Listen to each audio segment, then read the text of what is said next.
Bonjour à tous et bienvenue pour une nouvelle vidéo. Aujourd'hui je vais vous proposer à la vente ce camping-car. Je le dis d'avance, tous ceux qui sont effrayés par du bois pourri, par des travaux et par la vue d'une boîte à outils, ne regardez pas la vidéo, zappez, vous allez faire une crise cardiaque. Maintenant, pour tous ceux qui sont bricoleurs, qui connaissent la valeur des choses et qui savent faire quelque chose de leurs mains, vous allez voir qu'il y a une bonne affaire à faire. Donc ce que je vous propose aujourd'hui, c'est ce véhicule que ces propriétaires m'ont amené pour le vendre, pour eux. C'est du courtage, ce n'est pas mon véhicule, c'est un Moncayo Alcon 340 sur base de Fiat Ducato 2.8 JTD 127 chevaux, donc le très bon moteur, de juin 2002 et qui a pour particularité, attention accrochez-vous, il a 52 000 km d'origine. Ouais, c'est un peu le défaut de sa qualité aussi d'ailleurs, c'est qu'en fait, c'est un véhicule qui appartient à un monsieur âgé qui a pas pu s'en occuper comme il l'aurait voulu. C'était son rêve d'acheter ce camping-car. Ça fait 17 ans qu'il l'a acheté. Il l'a acheté avec 37 000 km il y a 17 ans. Il en a 52 000 là aujourd'hui après livraison ici. Tiens, bonjour toi, d'où tu viens? De balade sûrement.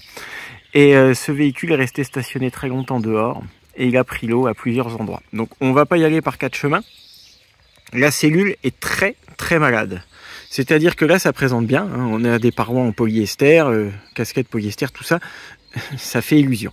Mais il y a beaucoup de boulot, il a été infiltré à côté de la porte d'entrée, par la soute, le plancher est complètement mort sur les pourtours, partout. Il y a beaucoup de boulot, de déshabillage par l'intérieur. Il faut tout reprendre. Quasiment tout reprendre. Par contre, on a une super base. On a un porteur avec très peu de kilomètres, avec l'excellent moteur, avec la clim cabine qui fonctionne. Vitre électrique, direction assistée, verrouillage centralisé. La mécanique est en très bonne santé, l'embrayage va très bien. Il y aura une distribution à faire parce que, tenez-vous bien, elle est d'origine, elle n'a jamais été faite. Vidange, filtre et puis certainement des pneus pour être tranquille, même s'ils sont corrects. Il vient de passer au contrôle technique.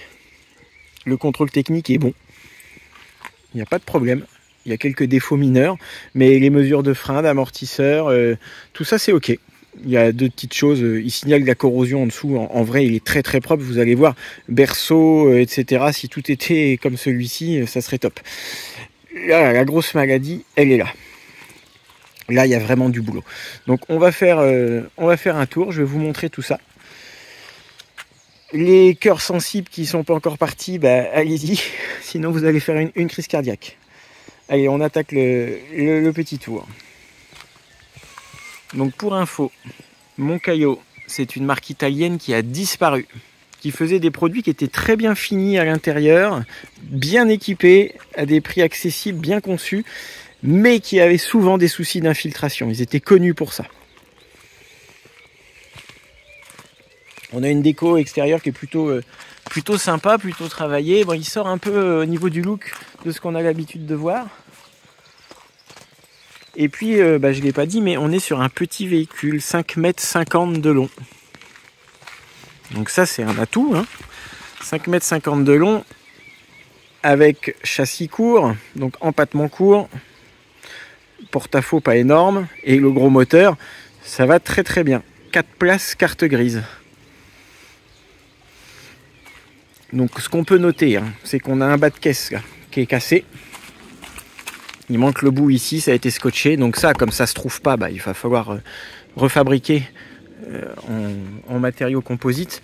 Ça se fait sans problème. On a un store. Une galerie aussi. Il fait un temps dégueu aujourd'hui, c'est pas évident. Mais bon, j'ai pas trop le choix. Et là, je vais vous reprendre pour la suite de la visite en grand angle, ça va être plus facile.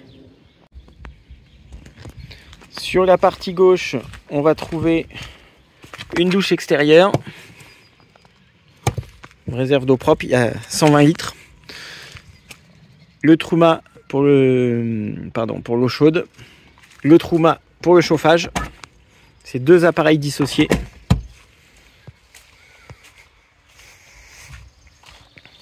Ici derrière, on a un pare-choc qui a été refait en Galva. Beaucoup plus solide que le plastique d'origine. On a un porte-vélo. Donc l'échelle qui monte sur le toit, en sachant qu'il y a le morceau du bas qui s'enlève là, qui est dans la soute. Donc extérieurement, il présente bien. Rien à dire. Bon, j'ai mis les cache-plaques là. Sachez que ça cache en dessous des plaques d'origine en ancienne immatriculation même. Il a son immatriculation d'époque. Je vous fais un petit tour sur la cabine.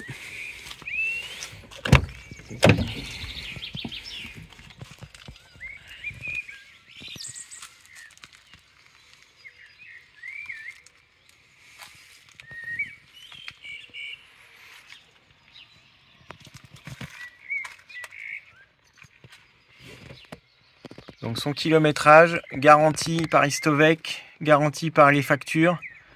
J'ai la facture d'achat il y a 17 ans en concession, donc il avait 5 ans. Il avait acheté 30 000 €.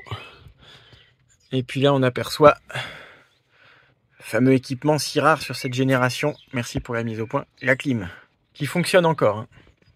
Compresseur déclenche et ça fait du froid. Donc tout est en super état là, hein. Pas de problème.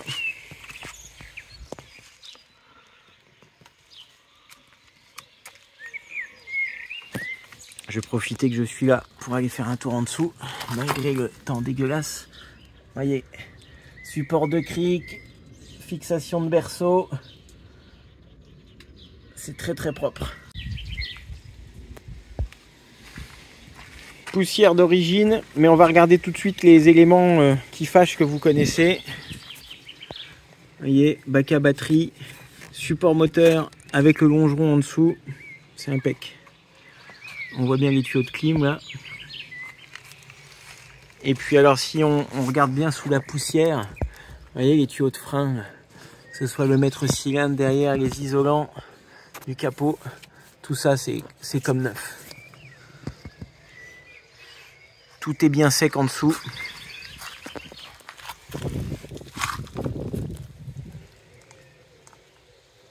C'est impec. Et pour info, là, ce véhicule vient de faire 250 km par l'autoroute pour m'être ramené. Il fonctionne très très bien.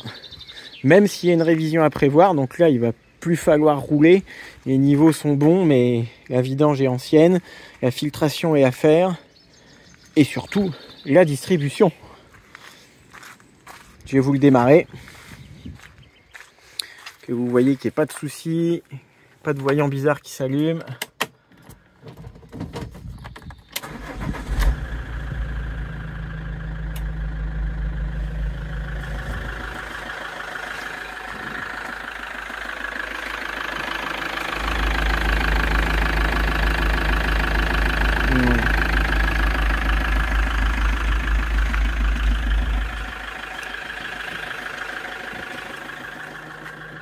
Vous voyez, de ce côté-là, vraiment impeccable. Hop là.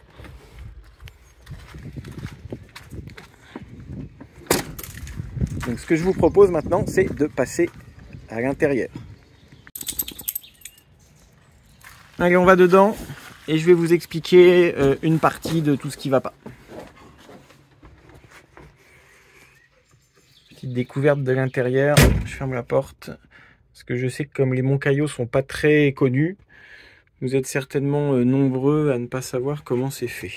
Hop, on fait une petite vision d'ensemble. Bah, le tour est rapide hein, parce que c'est du petit format. Mais pour 5,50 m, hein, je rappelle, c'est la longueur d'un fourgon L2 quasiment. On arrive à avoir la table avec banquette de place, deux ceintures de sécurité. On pivote les deux sièges cabine et on peut se trouver à 4. Mais évidemment, ce truc-là, il est fait pour deux. Le lit à la française, classique.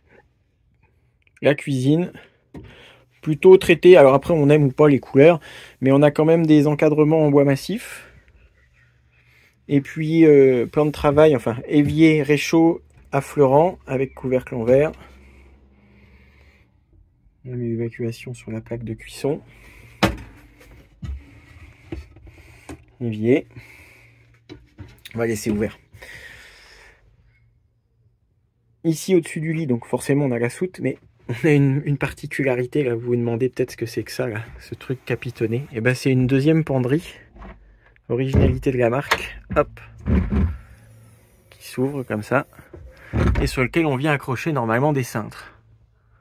Voilà. Bon, je doute un peu de la praticité de la chose, peut-être ça pourrait se démonter pour être remplacé par des étagères, je sais pas. Enfin, c'est plutôt très lumineux avec les deux grandes baies. On a des jolis rideaux avec des systèmes là de... Hop, c'est plutôt sympa d'origine. Store moustiquaire partout. Les spots qui fonctionnent. Là, on a une petite penderie.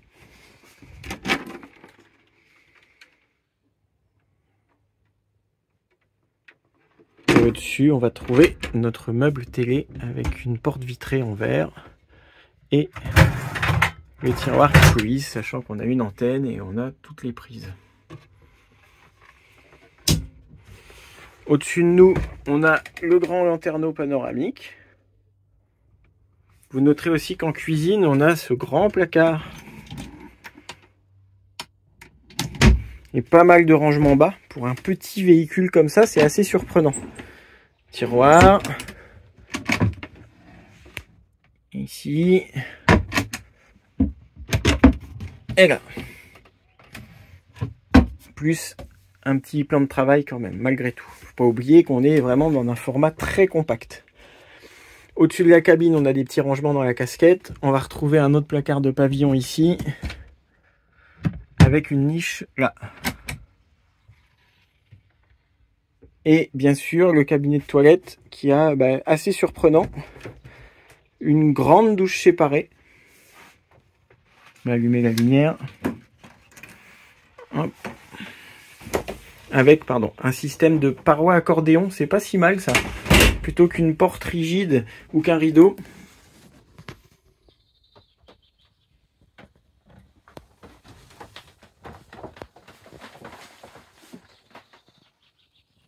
C'est fonctionnel.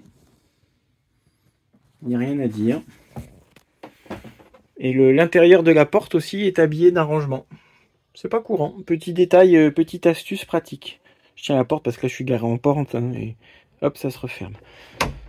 Tout ça c'est en massif. On a des poignées de bonne qualité. Tout ce qui est pareil, les petits spots assez travaillés là, avec des petites commandes. Attendez voir. Hop, voilà. Un peu style bateau. Là on va avoir notre commande d'eau chaude. Qui fonctionne très bien d'ailleurs. Et le chauffage aussi. Hop. Que je viens de mettre en route. D'ailleurs, tout est fonctionnel. Eau froide, eau chaude, pas de souci. Et puis on a bien nos bouches d'air pulsé aussi, sans problème. On entend ça souffle là. Voilà.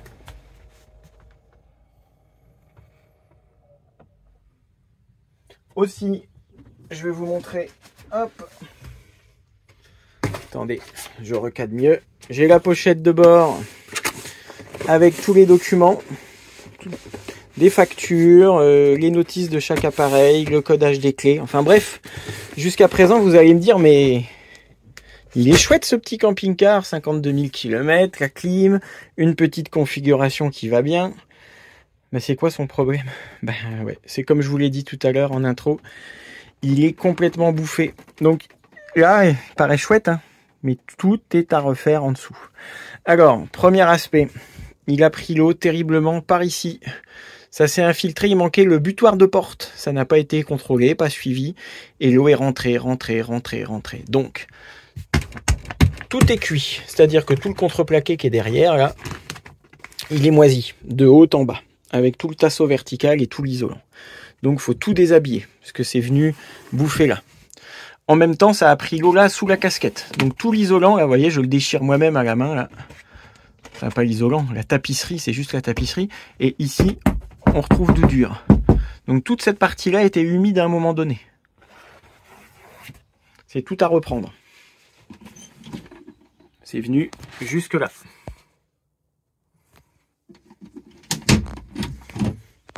Pareil, c'est très moyen ici. C'est tout mou. Ensuite, on a sous le lit, dans la soute, hop, toute la partie au fond.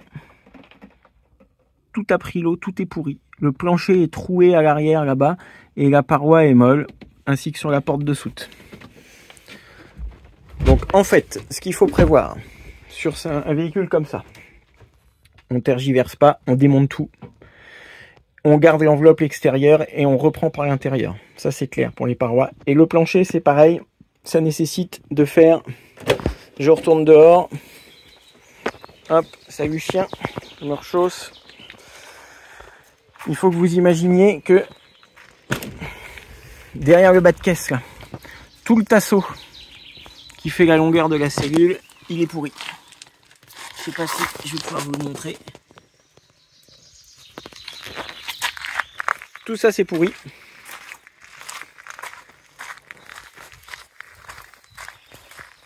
Vous voyez, je vous le disais, hein, un véhicule ça se suit. Quand c'est pas suivi, ça donne ça.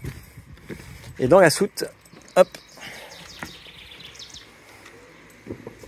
Alors là j'ai fait exprès, hein, c'est moi qui ai dépioté ça pour y voir clair, parce que tout était tapissé.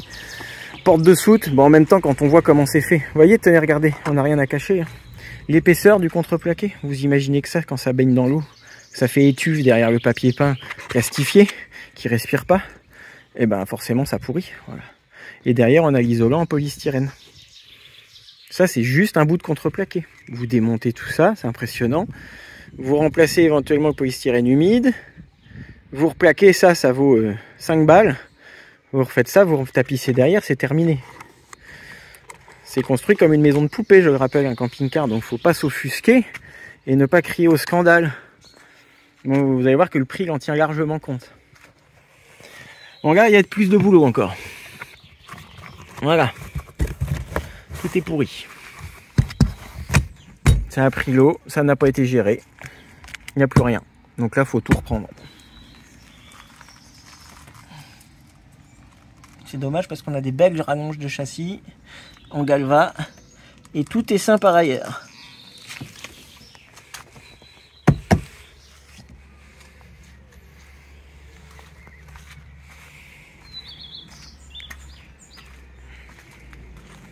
Donc pour tout ce que vous venez de voir là, ce camping-car, il est proposé à la vente au prix ferme et définitif de 3 600 €.